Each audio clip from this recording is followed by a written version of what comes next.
En la boda de mi hijo, el gran director ejecutivo me dio una orden que me heló la sangre: quítate esas ridículas medallas de tu traje. Me avergüenzas. Cuando me negué, me dio un puñetazo en la cara frente a 300 invitados. Entonces, un excomandante de fuerzas especiales le agarró la muñeca y pronunció unas cuantas palabras que hicieron palidecer a todo el salón. Me alegra mucho tenerte aquí, al calor de esta lumbre.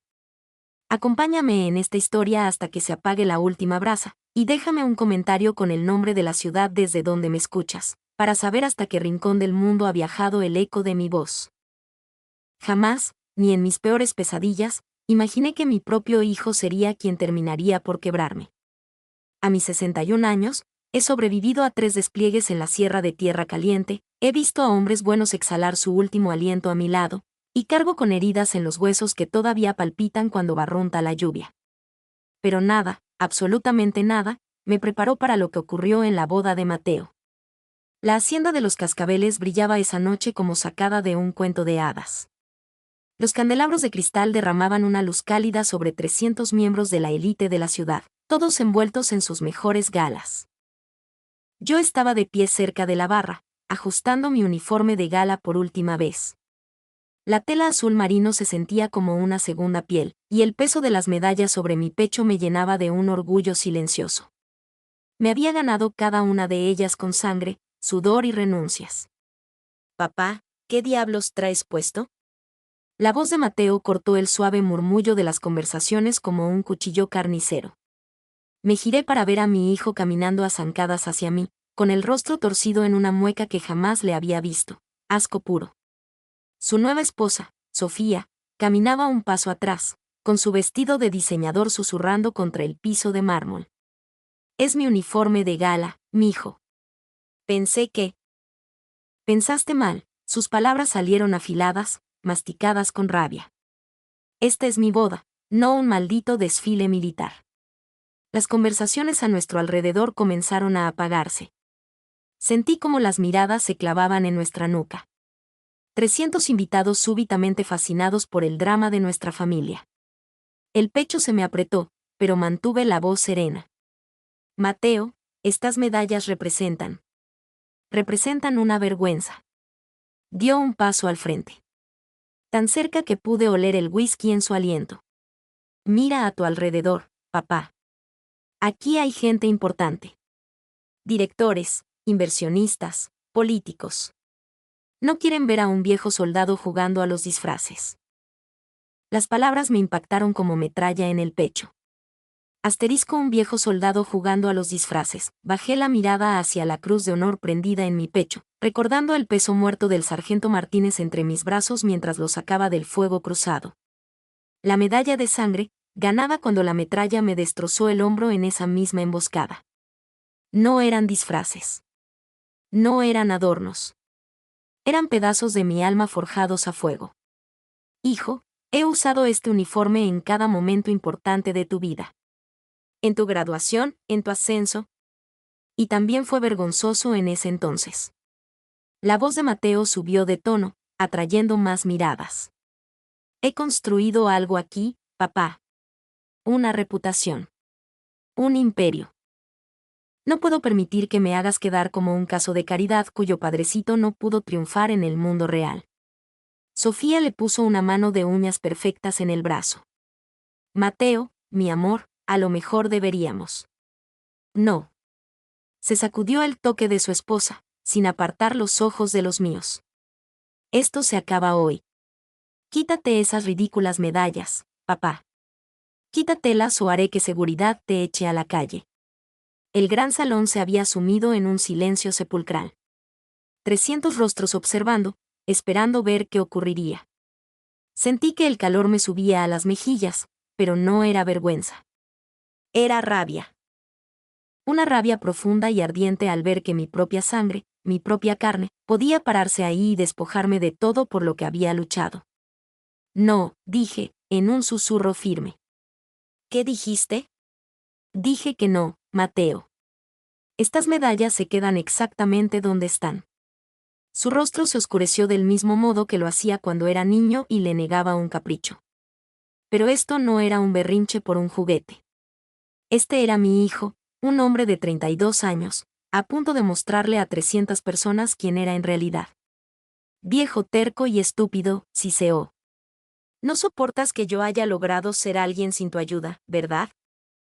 No soportas que yo sea un hombre de éxito mientras tú eres solo un fracasado que vive de una pensión del gobierno. Cada palabra se sentía como un golpe físico. Pensé en todas las noches que trabajé dobles turnos en la base para pagarle la universidad. El ascenso a sargento primero que rechacé porque habría significado perderme su graduación de preparatoria. Los innumerables sacrificios que hice en silencio para que él tuviera todo lo que a mí me faltó. Mateo, dije, con la voz apenas un hilo en el aire. Estoy orgulloso de lo que has logrado. Siempre lo he estado. Lo único que quería era que tú también estuvieras orgulloso de mí. Él soltó una carcajada. Un sonido tan frío que me congeló la sangre. ¿Orgulloso de ti? Papá, eres un hombre de 61 años aferrado a medallas de guerras que a nadie le importan ya. Eres patético. Y entonces lo hizo. Entonces, mi hijo, el niño al que le enseñé a andar en bicicleta, al que le ayudaba con la tarea de matemáticas y al que amaba más que a mi propia vida, echó el puño hacia atrás y me golpeó de lleno en el rostro. El sonido resonó por todo el salón como el estallido de un arma. Di un traspié hacia atrás, sintiendo el sabor a cobre de la sangre, sintiendo cómo se me partía el labio contra los dientes. Un grito ahogado brotó de la multitud. Alguien soltó un alarido, pero yo solo podía mirar a Mateo, a este extraño que llevaba puesto el rostro de mi hijo, y preguntarme en qué momento me había equivocado de manera tan irreparable. «¡Seguridad!», gritó él, acomodándose la corbata de seda como si nada hubiera pasado. «Saquen a este hombre de mi boda». 2 hombres de traje negro comenzaron a abrirse paso hacia mí. Pero antes de que pudieran alcanzarme, una voz partió el caos como un trueno en la madrugada. «Nadie toca a este hombre». Levanté la vista a través de mis ojos llorosos para ver a alguien empujando a la multitud. Un hombre alto, enfundado en un traje a la medida que costaba una fortuna, con el rostro tallado en piedra volcánica y los ojos ardiendo en furia. Era el comandante Jamie Robles, uno de los inversionistas más grandes de Mateo. Lo había visto en eventos de la empresa, pero nunca nos habían presentado. Robles llegó hasta nosotros en 3 largas zancadas y agarró la muñeca de Mateo justo cuando mi hijo levantaba la mano para dar otra orden. El agarre era de hierro fundido, de esos que solo te da una vida entera de entrenamiento militar. Tú, dijo Robles, con una calma que daba pánico, acabas de cometer el peor error de tu miserable vida. El silencio que siguió a las palabras de Robles se sintió como la calma antes de una detonación. Me toqué el labio partido con los dedos temblorosos. El sabor metálico de la sangre era penetrante.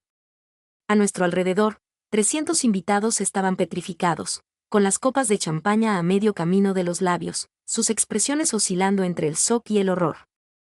Pero yo solo podía pensar en cómo habíamos llegado hasta aquí. Como el niño que solía lustrar mis botas cada domingo por la mañana se había convertido en este déspota que no veía en mí más que un estorbo. Robles seguía sujetando la muñeca de Mateo con esa fuerza de prensa hidráulica. Su rostro era una máscara de furia controlada. El rostro de mi hijo había perdido todo el color debajo de su bronceado de spa, y por primera vez desde que empezó su arranque de ira, se veía inseguro. «Suélteme», dijo Mateo, pero a su voz le faltaba la convicción de hace un minuto. «No hasta que te disculpes con este hombre», respondió Robles, con un tono que dejaba claro que no era una sugerencia. ¿Disculparme con él? Mateo soltó una risa nerviosa y temblorosa. ¿Sabe quién soy yo? Soy el director ejecutivo de... Sé perfectamente quién eres, lo interrumpió Robles. Lo que creo que no sabes, es quién es él. Yo quería que la tierra me tragara. Todos esos años de guardar silencio sobre mi servicio, de restarles importancia a mis logros para que Mateo no se sintiera a mi sombra, me habían traído a este preciso instante. Él genuinamente no sabía lo que representaban esas medallas porque yo nunca le conté la historia completa.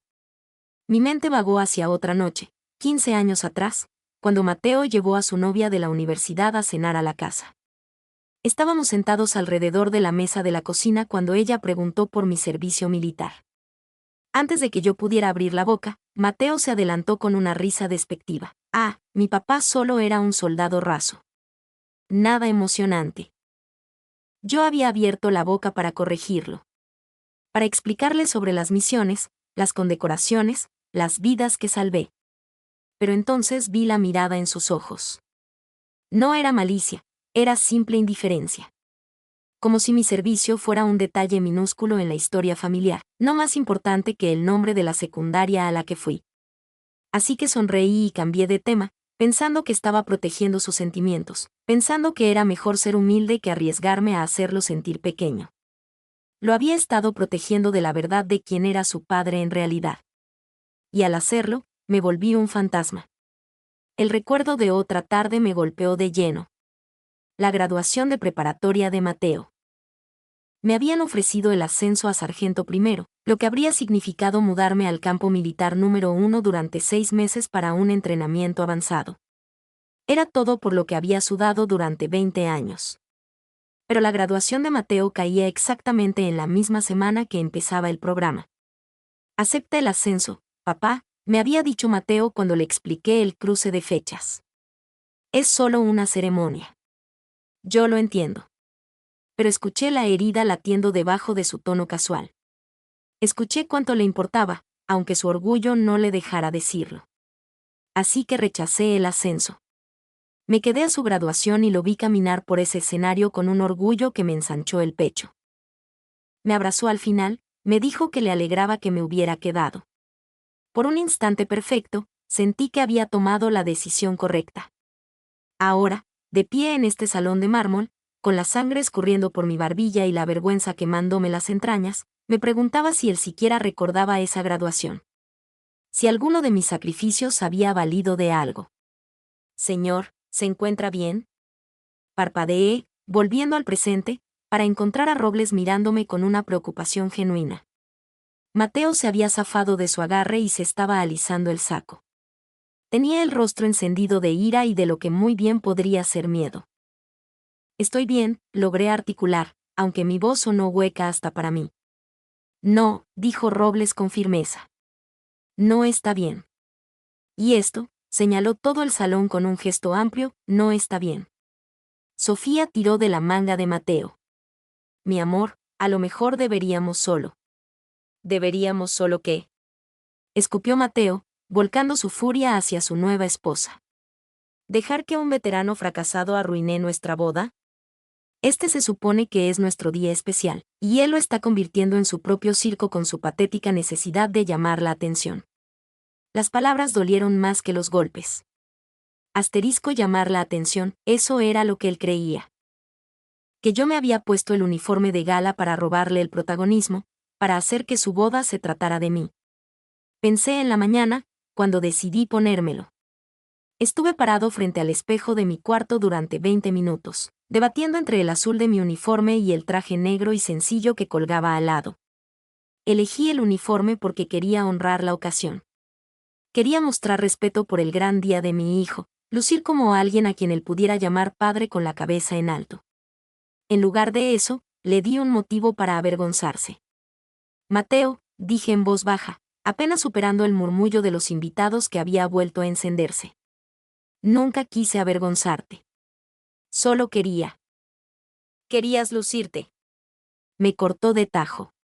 Querías que todos te miraran y pensaran en tus días de gloria porque no soportas que tu propio hijo sea más exitoso de lo que tú jamás fuiste. Asterisco más exitoso de lo que tú jamás fuiste. Las palabras resonaron en mi cabeza mientras miraba el salón, asimilando los pisos de mármol, las lámparas de cristal, los invitados con sus trajes de miles de dólares y sus vestidos de alta costura. Este era el mundo de Mateo ahora. Un mundo construido sobre logros corporativos y victorias financieras, donde el éxito se medía en márgenes de ganancia y acciones en la bolsa. En este mundo, mis medallas, mi cruz de honor, mi medalla de sangre, mi insignia de combate, eran solo pedazos de metal viejo. Reliquias de una vida que ya no valía nada. Pero mientras estaba ahí parado, sintiéndome más pequeño y más invisible que nunca en mis 61 años, vi algo que me heló la sangre. Los ojos de Robles se habían vuelto fríos, de un frío letal, y miraba a Mateo como un depredador calculando el peso de su presa. De verdad no tienes ni la más remota idea de quién es tu padre, ¿cierto? Preguntó Robles, con una voz tan baja que casi se pierde en el aire. Mateo bufó. Sé exactamente quién es. Es Carlos Valdés, militar retirado, cobra su pensión y vive en un departamentito de una recámara porque nunca aprendió a hacer dinero de verdad. La mandíbula de Robles se tensó hasta blanquear. Tu padre es el sargento primero Carlos Valdés, Cruz de Honor con distintivo al valor, medalla de sangre e insignia de combate. Y tú, muchacho, acabas de cometer el peor error de tu pequeña y privilegiada vida. Algo en el tono de Robles hizo que se me erizaran los vellos de la nuca. Este no era solo un extraño defendiendo a un viejo soldado. Esto era personal. Robles sabía cosas de mi servicio que no tendría por qué saber, a menos que nos hubiéramos conocido antes. En un lugar donde saber esos detalles era cuestión de vida o muerte. La forma en que Robles pronunció mi nombre, mi rango, mis condecoraciones, me envió un escalofrío por la espalda que nada tenía que ver con el aire acondicionado del salón. Asterisco Cruz de Honor con distintivo al valor. Las palabras quedaron flotando en el aire como el humo de la pólvora. Muy poca gente sabía lo del distintivo al valor, esa pequeña marca que indicaba que la medalla se había otorgado específicamente por heroísmo bajo fuego enemigo. No era algo que pudieras encontrar en una búsqueda rápida de Google ni en una revisión de antecedentes corporativos. La sonrisa arrogante de Mateo flaqueó un poco. Mire, señor Robles, agradezco que intente defender a mi padre, pero... ¿defenderlo? La risa de Robles fue cortante, peligrosa. Muchacho, no lo estoy defendiendo. Estoy tratando de salvarte de hacer que esto sea aún peor de lo que ya es. La multitud a nuestro alrededor se había apretado. El chisme corría por el salón como pólvora encendida, y más invitados se empujaban para ver qué estaba pasando. Capté destellos de rostros escandalizados, escuché fragmentos de murmullos. ¿Asterisco de verdad le pegó a su propio padre? Esas son medallas militares. ¿Quién es ese hombre de traje que lo defiende? Asterisco. Robles dio un paso hacia Mateo, y noté por primera vez la forma en que se movía. Controlado. Preciso. Como un arma que ha sido afilada hasta la perfección. Había algo familiar en su postura, algo que tiraba de recuerdos que yo había intentado enterrar muy profundo. Tu padre, dijo Robles, y su voz viajó nítida por todo el salón que de pronto guardó absoluto silencio, es uno de los mejores soldados con los que he tenido el honor de servir. Las palabras me golpearon con fuerza física. Asterisco servir con, no servir bajo su mando, no comandar. Sino servir con él.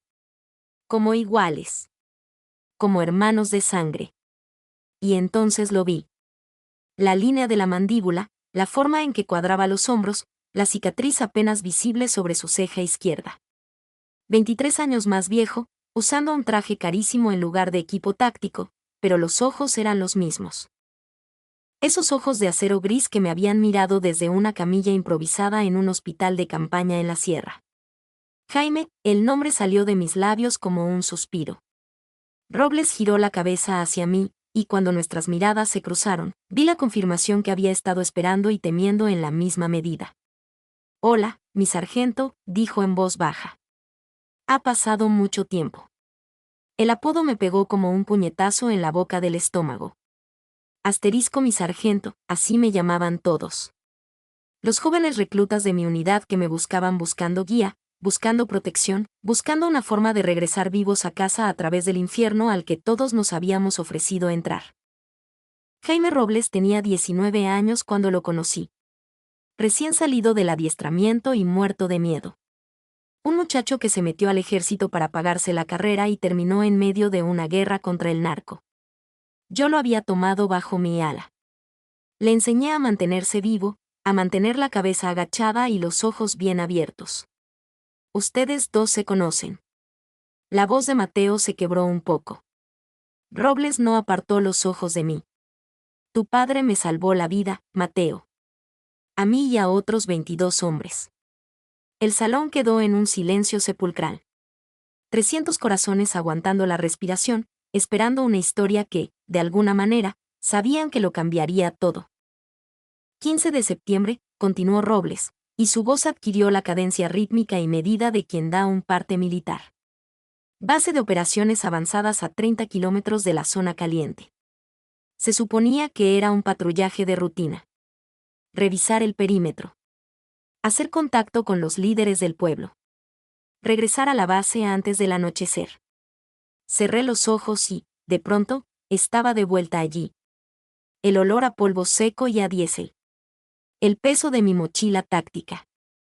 El rugido de los motores de las camionetas blindadas rebotando contra los cerros. 24 muchachos confiando en que yo los devolvería vivos a sus madres. La inteligencia se equivocó, dijo Robles. Caminamos directo a una emboscada. 50 sicarios atrincherados en las rocas de arriba. Lanzagranadas, armas automáticas, de todo. Nos tenían acorralados en una zona de aniquilación, sin más cobertura que el lecho de un río seco. Mateo miraba a Robles como si estuviera hablando en otro idioma. Este mundo de balas y sangre le era tan ajeno a mi hijo como la superficie de la luna. Perdimos contacto por radio, continuó Robles. No había forma de pedir refuerzos. No había forma de pedir extracción. La mitad de la unidad cayó herida en los primeros 30 segundos. Íbamos a morir en ese río seco. Nos iban a cazar uno por uno hasta que no quedara nadie para contar la historia. Abrí los ojos y me encontré mirando directamente a Mateo. Por primera vez desde que empezó a gritarme, me estaba mirando de verdad. No a través de mí, no a mi alrededor, sino a mí. Ahí fue cuando tu padre hizo algo que, hasta el día de hoy, sigo sin creer. 23 años después, la voz de Robles bajó casi a un susurro. Pero en el silencio del salón, cada sílaba cortaba el aire. Se puso de pie en medio de esa zona de matanza, con las balas lloviendo por todas partes. El sargento Carlos Valdés se puso de pie y empezó a dar órdenes. El recuerdo me arrastró como una ola brava. El peso del mando. Saber que 23 vidas colgaban de un hilo. Tomás Martínez sangrando por un tiro en el estómago, llorando por su mamá. Beto Chávez con metralla en la pierna, tratando de arrastrarse hacia las rocas. Jaime Robles, que era apenas un niño, con el terror desbordándole los ojos y el rifle temblando en sus manos. Organizó una retirada táctica, dijo Robles. Creó fuego de cobertura, coordinó los movimientos, cargó a los heridos. Durante 6 horas, mantuvo a la unidad unida mientras los sicarios intentaban tomar nuestra posición. Papá, la voz de Mateo era pequeñita, frágil.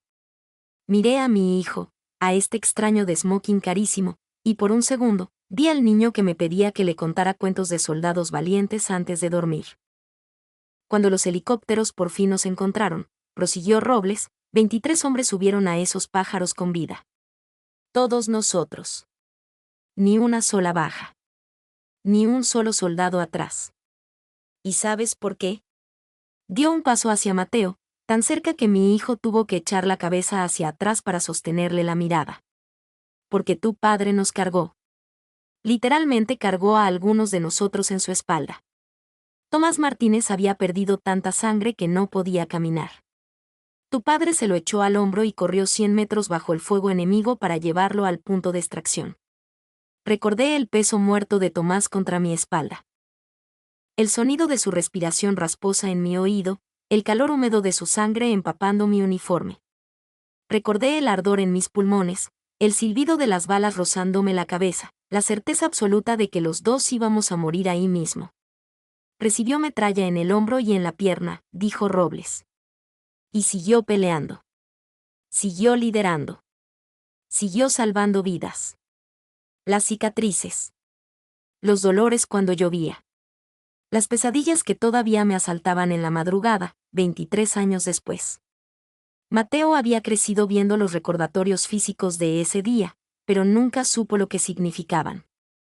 La cruz de honor con distintivo al valor, dijo Robles, estirando la mano y tocando suavemente el metal en mi pecho.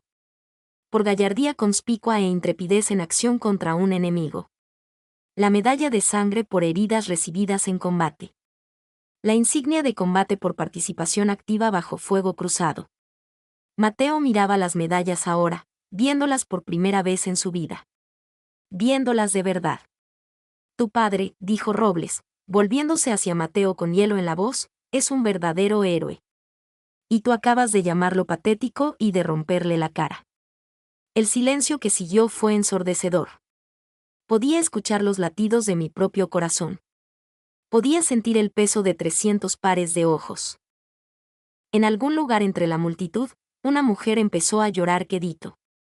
Y Mateo, mi hijo, el niño que crié, amé y por el que sacrifiqué todo, me miró con algo que nunca le había visto en los ojos. Miedo. Pero el miedo en los ojos de Mateo no fue lo que me rompió el corazón. Fue el reconocimiento que vino después. La lenta y demoledora comprensión de que estaba mirando a un extraño. Papá, susurró, con la voz apenas audible sobre el murmullo de los invitados que intentaban procesar lo que acababan de escuchar. ¿Por qué nunca me lo dijiste? Abrí la boca para contestar, pero Robles no había terminado. Sus ojos grises no se habían apartado del rostro de Mateo, y ahora había algo depredador en su expresión, como un cazador que por fin ha acorralado a su presa. Hay más, dijo Robles en voz baja. Mucho más. Metió la mano en el bolsillo del saco y sacó su celular. Deslizó el dedo por lo que parecía una larga lista de contactos. Cuando encontró lo que buscaba, levantó la pantalla para que Mateo pudiera verla con claridad. Carlos Valdés, leyó Robles desde la pantalla. Contacto de emergencia de Grupo Industrial Robles. Listado como el pariente vivo más cercano en mi testamento. El rostro de Mateo se quedó blanco como el papel. ¿De qué está hablando? Tu padre salvó 23 vidas ese día en la sierra, dijo Robles, guardando el teléfono. Pero lo que él no sabe, lo que nunca le dije, es que una de esas vidas pertenecía al único heredero de Grupo Industrial Robles. Las palabras quedaron suspendidas en el aire como una granada a punto de explotar. Sentí que las rodillas me temblaban. Mi abuelo fundó Grupo Industrial Robles en 1947, continuó Robles, con el tono de quien lee un panegírico. Lo construyó de la nada hasta convertirlo en un imperio de miles de millones. Contratos gubernamentales, desarrollo tecnológico, consultoría de seguridad privada. Cuando mis padres murieron en un accidente de carretera, yo era el único heredero que quedaba. Empecé a entender, y la comprensión me revolvió el estómago.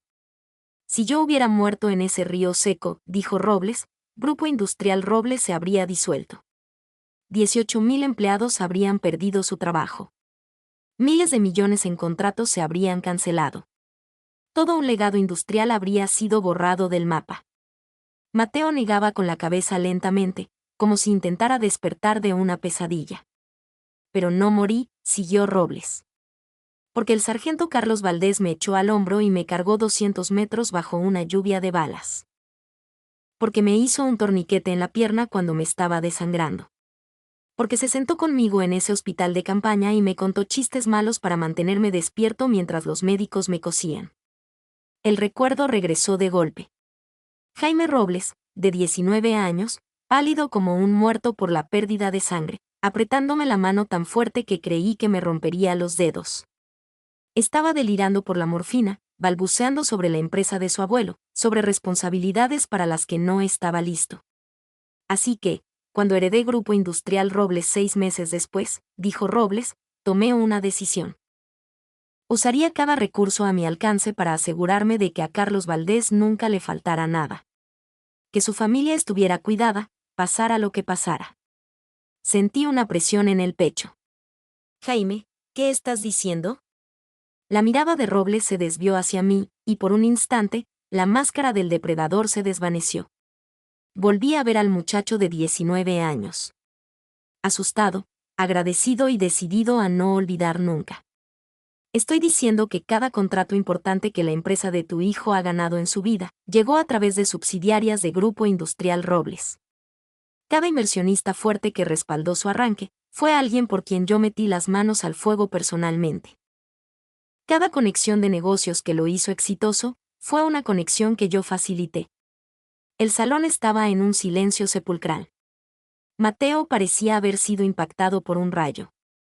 El grupo Peterson, que te dio tu primer contrato grande, continuó Robles, contando con los dedos. Subsidiaria de Robles. Capitales Cumbre, que te dio tu primera ronda de financiamiento. Yo me siento en su junta directiva. Tecnologías Morales, tu cliente más grande. Somos dueños del 30% de sus acciones. Mateo abría y cerraba la boca como un pez fuera del agua, buscando aire. Durante 15 años, dijo Robles, he estado silenciosa, cuidadosa e invisiblemente asegurándome de que el hijo de Carlos Valdés tuviera cada maldita oportunidad de triunfar. No porque te lo merecieras, sino porque tu padre lo pagó por adelantado con su sangre en un río seco de la sierra. Sentí que el piso de mármol se movía bajo mis pies. Todos esos años viendo a Mateo construir su negocio. Sintiéndome tan orgulloso de sus logros, de su independencia. Todas esas veces que él despreció mis felicitaciones, diciéndome que lo había hecho todo solo, que no necesitaba mi ayuda ni mi aprobación. Mateo, dije, casi en un susurro. ¿Tú sabías algo de esto?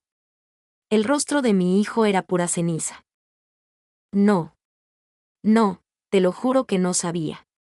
Yo pensé que lo había construido yo mismo. Pensé que, su voz se apagó, y se quedó mirando sus propias manos como si no le pertenecieran. La inversión de 100 millones de pesos del año pasado, presionó Robles, implacable. Hice una sola llamada. El contrato de gobierno que salvó a tu empresa de la quiebra hace 2 años. Mi recomendación lo empujó por todo el proceso de aprobación. Sofía se había quedado completamente petrificada junto a Mateo, con la copa de champaña congelada a medio camino. A nuestro alrededor, los invitados comenzaban a asimilar lo que estaban escuchando. Que el joven y brillante director ejecutivo al que todos habían estado felicitando esta noche, era, en esencia, un caso de caridad de Grupo Industrial Robles. Pero aquí está el detalle, dijo Robles, bajando la voz a un susurro que de algún modo cortó el silencio del salón. No hice nada de esto por ti, Mateo. Lo hice por él. Me señaló, y de pronto, 300 pares de ojos me miraban de nuevo. Pero esta vez, no era con lástima ni con vergüenza. Era con algo que yo jamás había experimentado en el mundo de mi hijo. Respeto. Tu padre nunca me pidió nada, continuó Robles. Nunca intentó contactarme después de que nos dieron de baja. Nunca intentó usar nuestra conexión para su beneficio personal. Ni siquiera sabía que yo era el dueño de Grupo Industrial Robles hasta hace 5 minutos. Durante 23 años, ha vivido de manera callada, humilde, orgulloso del éxito de su hijo, sin saber jamás que ese éxito estaba construido sobre su propio sacrificio. Mateo estaba llorando ahora. Las lágrimas le escurrían por el rostro mientras me miraba. Papá, lo siento. Perdóname. No lo sabía. Te juro por Dios que no lo sabía. Pero debiste haberlo sabido, dijo Robles con voz de hielo. Debiste haber preguntado. Debiste haberte preocupado lo suficiente por tu padre para descubrir quién era realmente, en lugar de descartarlo como un viejo inútil. Quise defender a Mateo. Quise decirle a Robles que no era del todo su culpa, que yo había ocultado mi expediente, que yo había minimizado mi historia. Pero las palabras no salieron, porque muy en el fondo, sabía que Robles tenía razón. Mateo nunca preguntó por mi servicio porque nunca le importó lo suficiente como para preguntar. Señor Robles, Sofía habló por primera vez desde que empezó el infierno, con la voz temblorosa. ¿Qué significa esto para la empresa?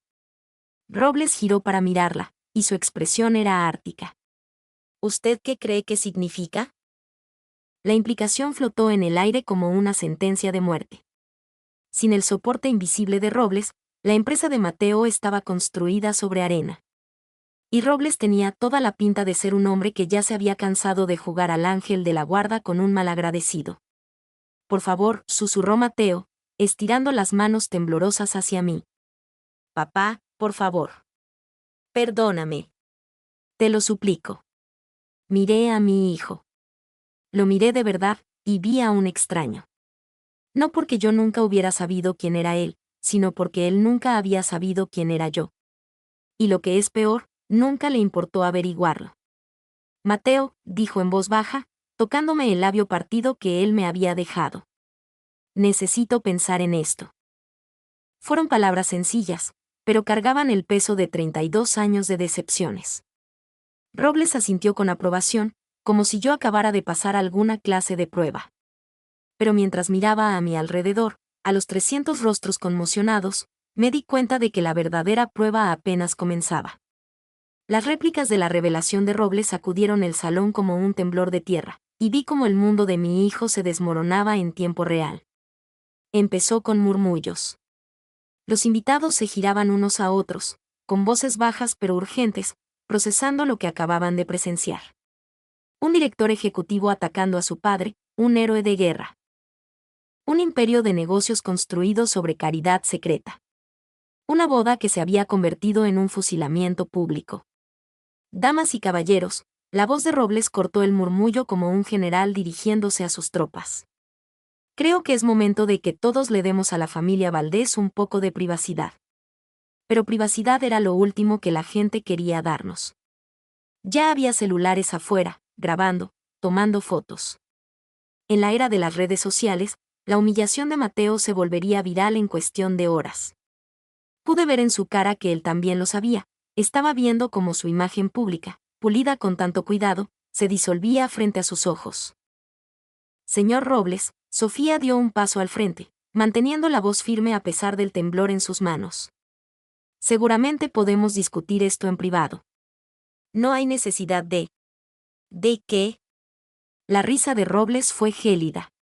¿De lavar la ropa sucia en público? Su esposo ya se encargó de eso cuando decidió golpear a un condecorado con la Cruz de Honor en su propia boda. Con distintivo al valor, lo corregí en voz baja. La expresión de Robles se suavizó un poco al mirarme. Mi sargento, con todo respeto, lo que usted hizo ese día en la sierra le valía mucho más de lo que le dieron. La política y el papeleo no siempre alcanzan al heroísmo. Mateo seguía congelado en el centro de todo. Su smoking impecable estaba arrugado, y tenía la cara manchada de lágrimas y vergüenza. El arrogante director ejecutivo que había empezado la noche sintiéndose el dueño del mundo, ahora parecía un niño perdido en un mercado. Papá, susurró, dando un paso vacilante hacia mí. Por favor, ¿podemos hablar a solas? Estudié el rostro de mi hijo, buscando algo genuino debajo del pánico. ¿De qué te gustaría hablar, Mateo?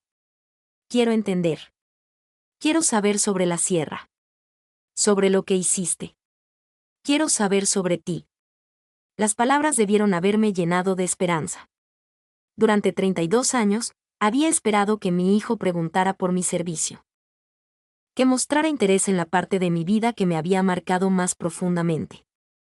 Pero escucharlo ahora, en este momento, con su imperio colgando de un hilo, se sentía hueco. ¿Quieres saber sobre mí? Repetí lentamente. Ahora que sabes que soy la razón de tu éxito. Mateo se encogió como si lo hubiera abofeteado. Por eso no te lo estoy preguntando. Me cae que no. La pregunta quedó suspendida entre nosotros como un reto. A nuestro alrededor, el salón se iba vaciando poco a poco, mientras los invitados murmuraban excusas y huían de la escena.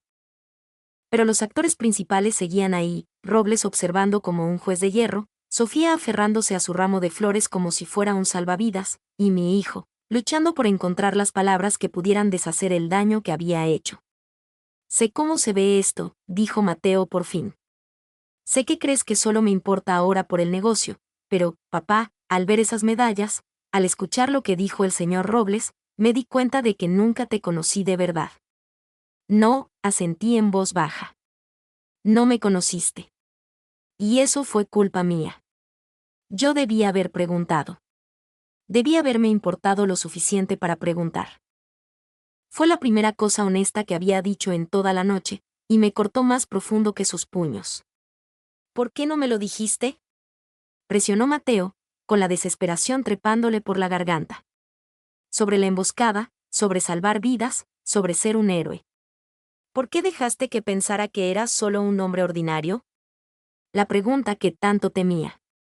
La que yo mismo me había hecho 1000 veces a lo largo de los años. Porque quería que me amaras por lo que era como tu padre, dije, con la voz apenas por encima de un susurro. No por lo que había hecho en una zona de guerra. Quería ser suficiente siendo solo yo. La confesión quedó flotando en el aire, cruda y dolorosa. El rostro de Mateo se descompuso. Era suficiente, dijo, con las lágrimas corriéndole por las mejillas. Siempre fuiste suficiente. Fui yo el que fue demasiado egoísta y estúpido para verlo. Robles se aclaró la garganta. Todo esto es muy conmovedor, pero todavía queda el asunto de tu empresa, Mateo. El negocio. Por supuesto. Incluso en este momento de posible reconciliación, la realidad práctica no podía ignorarse. El éxito de Mateo, su reputación, su imperio financiero, todo colgaba de un hilo que Robles sostenía. Por favor, Mateo se volvió hacia Robles, con la voz quebrada. Sé que no lo merezco, pero no castigue a mis empleados por mis errores. No destruya la empresa solo porque yo fui un imbécil. Robles lo estudió durante un largo momento. ¿Cuántas personas emplea tu empresa? 437, respondió Mateo de inmediato. 437 familias que dependen de tu liderazgo, reflexionó Robles. Familias con hipotecas, niños, sueños. Y me estás pidiendo que considere su bienestar cuando ni siquiera pudiste mostrarle un respeto básico al hombre que hizo que todo eso fuera posible. Los hombros de Mateo cayeron. Tiene razón. No tengo derecho a pedir nada. Pero ellos no merecen sufrir por lo que yo hice. No, coincidió Robles. No lo merecen. Sacó su celular y marcó un número. Patricia, sí, soy Jaime. Necesito que redactes un aviso formal de retiro para todos los contratos de Grupo Industrial Robles con Empresas Valdés. Efectivo de inmediato. Hizo una pausa, escuchando a quien estuviera al otro lado de la línea. No me importa qué hora sea. Pon a los abogados a trabajar ya. Mateo se tambaleó sobre sus pies como si le hubieran dado un batazo. Señor Robles, por favor. No he terminado, lo cortó Robles, sin apartar el teléfono de la oreja. También, redacta una oferta de adquisición por Empresas Valdés. Absorberemos a sus empleados, respetaremos sus prestaciones y completaremos sus contratos existentes bajo el paraguas de Robles. Otra pausa. Sí, una compra total. Valor de mercado más un 20% por el Fondo de Comercio. La llamada terminó y Robles guardó el aparato en su bolsillo. Mateo lo miraba con una mezcla de confusión y terror absoluto. ¿Qué significa eso?, preguntó Sofía, con una vocecita aguda. Significa, dijo Robles con calma, que, a partir de mañana por la mañana, Empresas Valdés dejará de existir como una compañía independiente. Sus activos, contratos y empleados serán absorbidos por Grupo Industrial Robles. ¿Y yo?, susurró Mateo. La expresión de Robles era de granito puro. Tú recibirás el valor justo de mercado por tus acciones, más un 20%. Considéralo un paquete de liquidación muy generoso. Pero la empresa, tu empresa, nunca fue realmente tuya para empezar, remató Robles. Fue construida sobre una caridad que no sabías que estabas recibiendo, sostenida por conexiones que no te ganaste, y exitosa por sacrificios que nunca reconociste. El golpe final. A Mateo le fallaron las piernas y se dejó caer en una silla cercana, escondiendo el rostro entre las manos.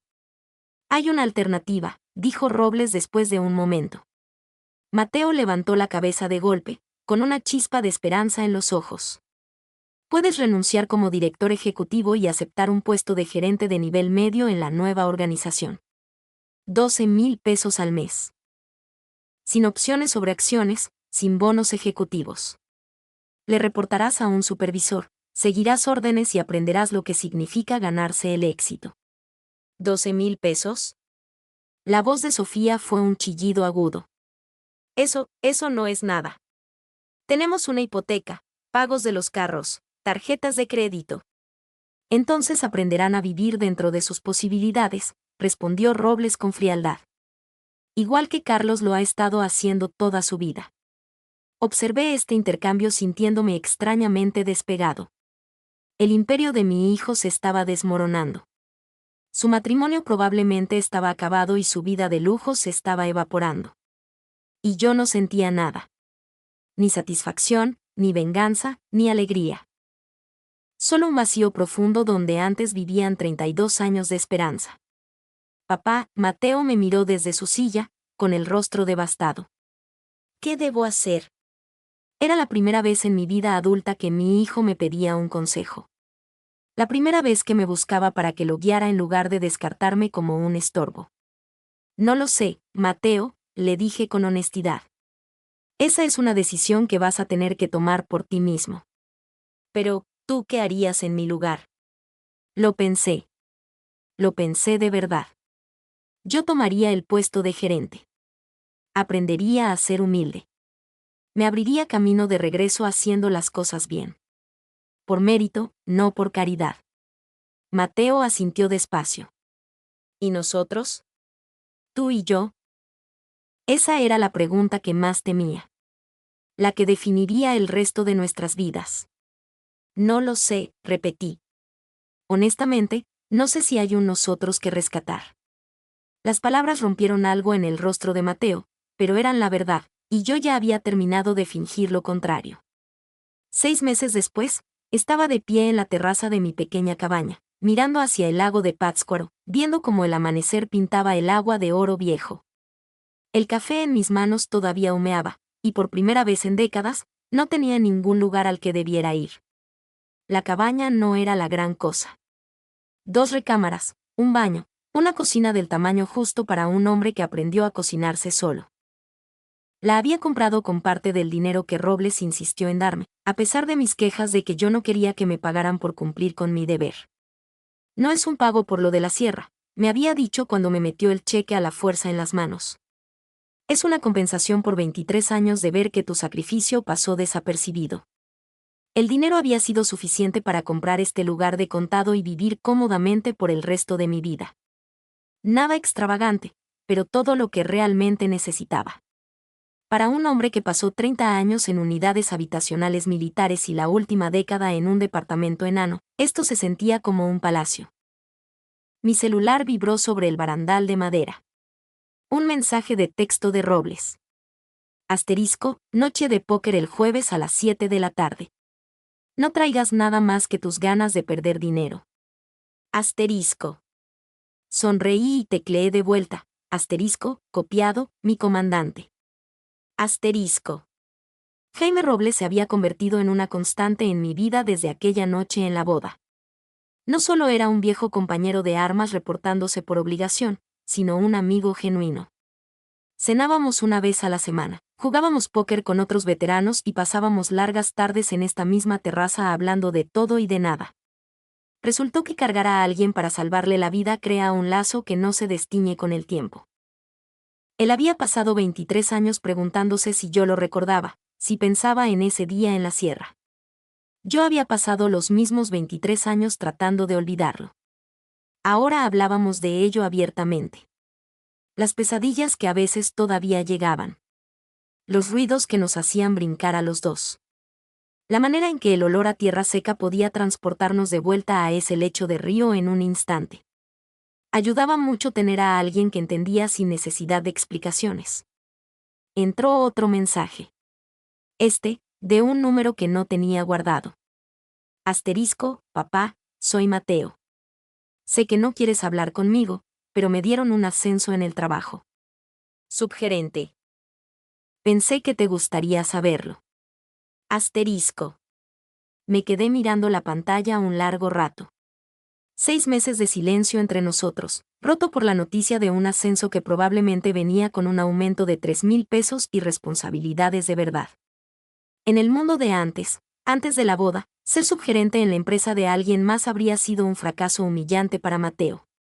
Ahora, representaba algo completamente distinto.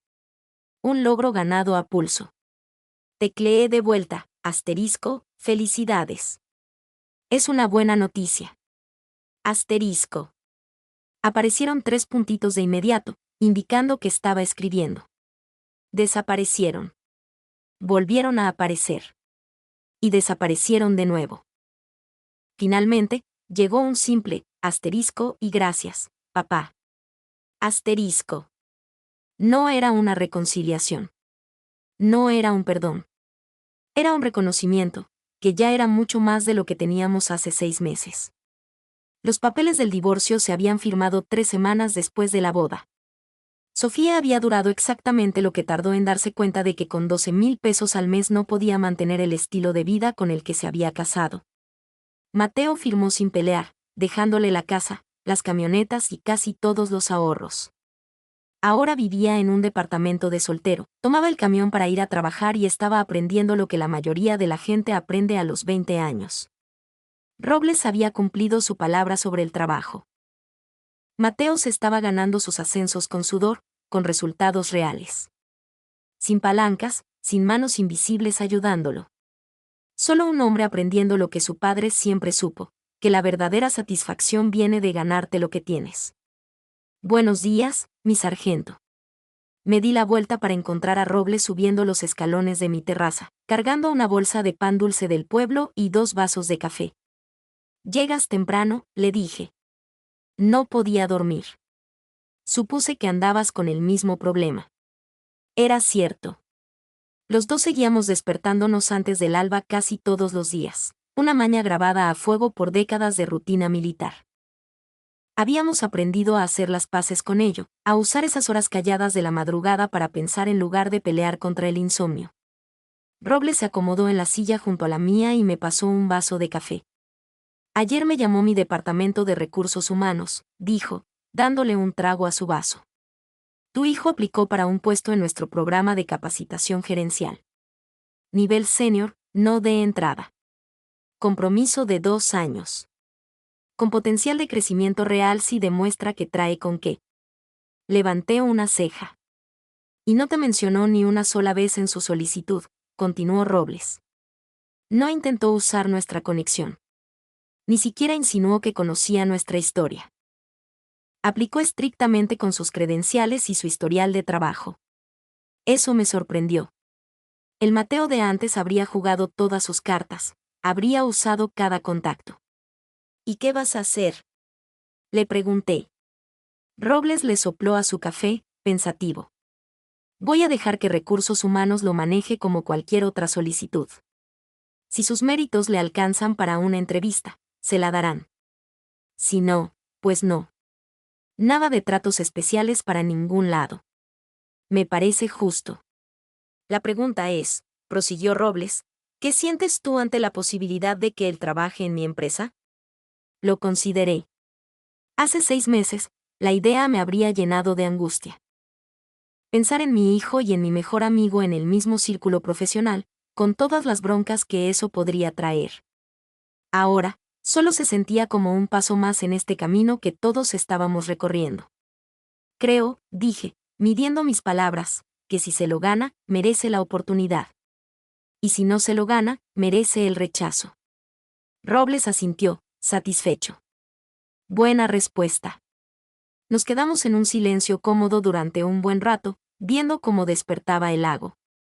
Un par de garzas volaban en círculos, buscando pescar algo en la orilla. A lo lejos, escuché el motor de una lancha arrancando, preparándose para un día en el agua. ¿Algún arrepentimiento?, preguntó Robles de pronto. ¿Sobre qué? Sobre haberte alejado de tu hijo. Sobre no intentar arreglar las cosas.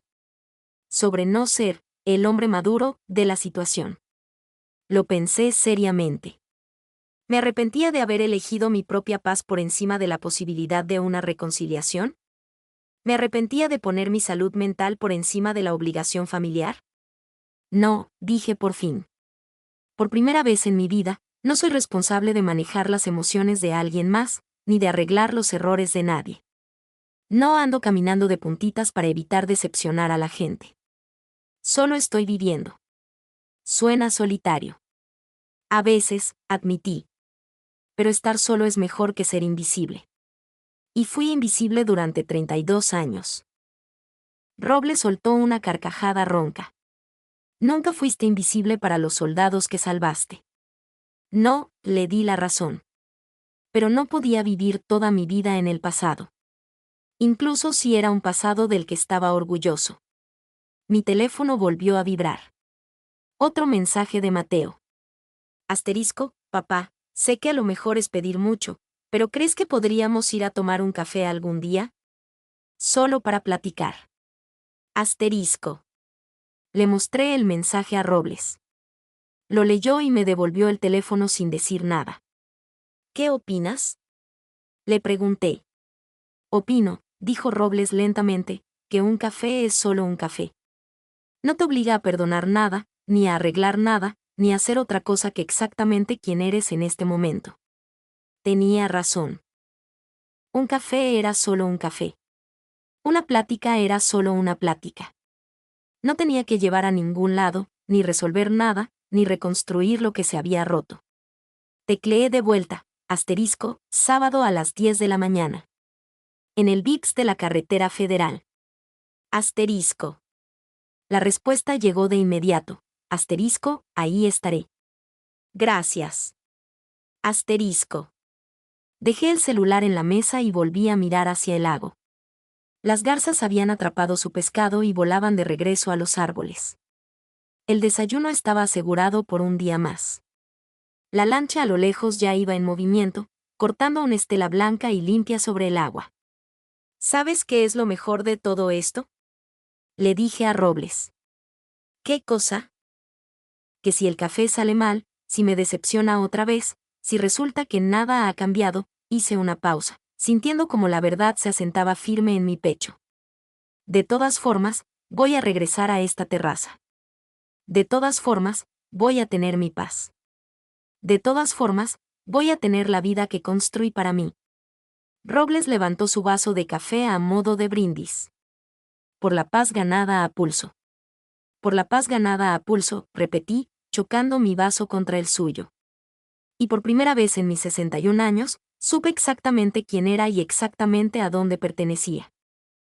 No porque alguien más me hubiera validado, me necesitara o me aprobara, sino porque por fin había aprendido la lección más importante de todas. A veces, la victoria más grande no es recuperar a alguien. A veces, es descubrir que no los necesitas para estar completo. El sol subió más alto en el cielo, calentándome el rostro y pintando el mundo en tonos de oro y de posibilidades nuevas. Tenía un amigo que me entendía, un hogar que era verdaderamente mío, y la satisfacción callada de una vida vivida bajo mis propios términos. El sábado traería lo que tuviera que traer. Pero justo ahora, en este preciso instante, yo estaba exactamente en el lugar donde debía estar.